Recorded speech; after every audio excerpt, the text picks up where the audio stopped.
accordance with church-approved budgets, accounting practices, and policies. The Mormon Church is a pyramid scheme. Let me explain. The way it works is simple. The person at the top recruits 2 people, who then each recruit 2 more people, and so on. The people at the top make money from the recruitment fees paid by those at the bottom.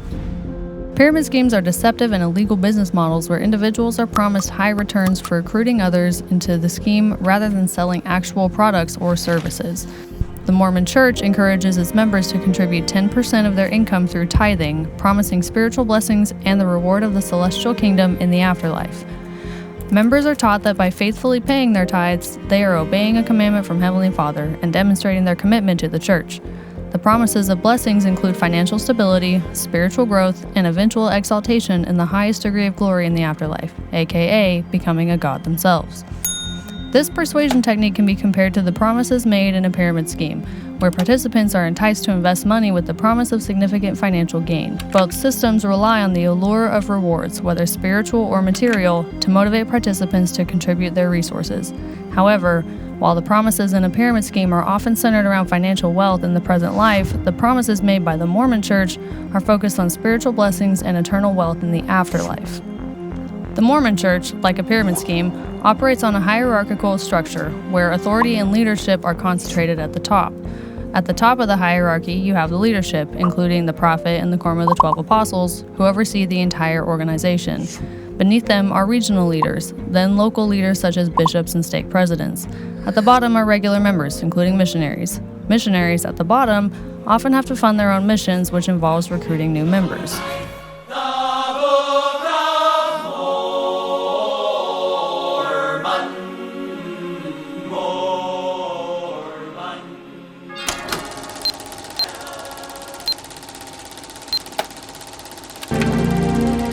Dear Elder Samowitz, you are hereby called to serve as a missionary of the Church of Jesus Christ of Latter-day Saints.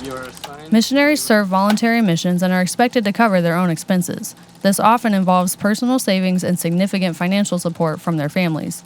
The church itself doesn't directly fund the missionaries' living costs. However, the church does benefit from the growth brought by new converts. The person you're teaching's sitting on the couch.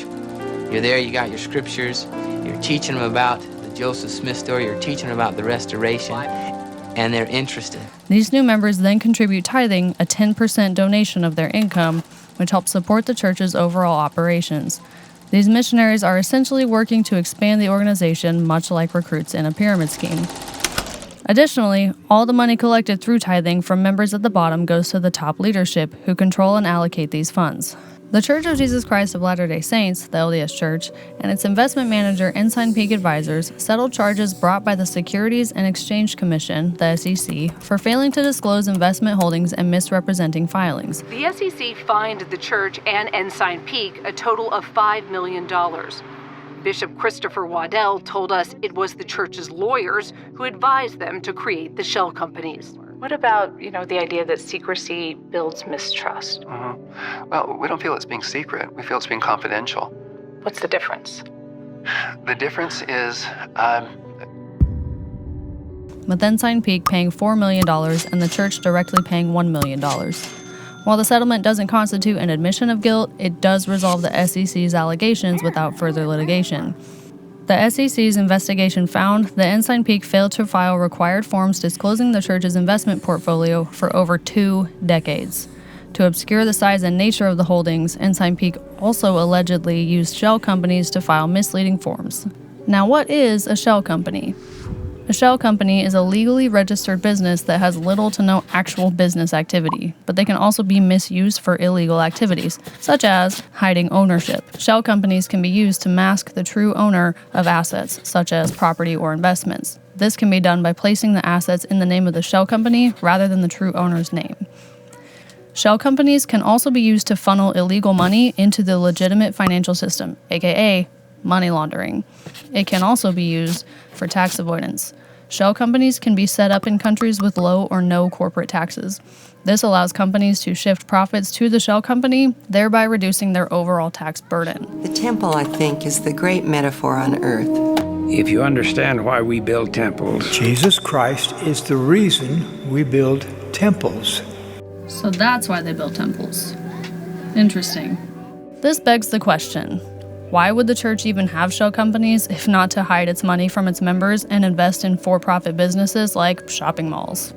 These actions raise concerns about transparency and accountability in the church's financial management. Why would the church go to such extreme lengths to hide their investments and the amount of money that they've collected in tithing from its members? Oh, wait. But don't you agree this would be a non-issue if there was more transparency? No, because then everyone would be telling us what they wanted us to do with the money. The substantial penalty imposed by the SEC suggests that the SEC found serious violations of disclosure requirements. Because the church and Ensign Peak settled the charges out of court, we will never know the full truth of what happened at Ensign Peak. This is why my claim is that the Mormon church is a pyramid scheme, as it takes the money from you and all of us at the bottom just for that money to be used by those at the top to fund what they want through shell companies. And the best question is, why would the church preach honesty yet be so deceptive? So that's why they built temples. ExMo Coffee is back. We've got cool mugs. If you use code PYRAMID at checkout, you'll get 10% off your first purchase. Okay, back to our regularly scheduled programming. Shifted, you were slouching, slouch again. To the SEC in court fees, why would the church pay $1 million and try Brigham's Brew?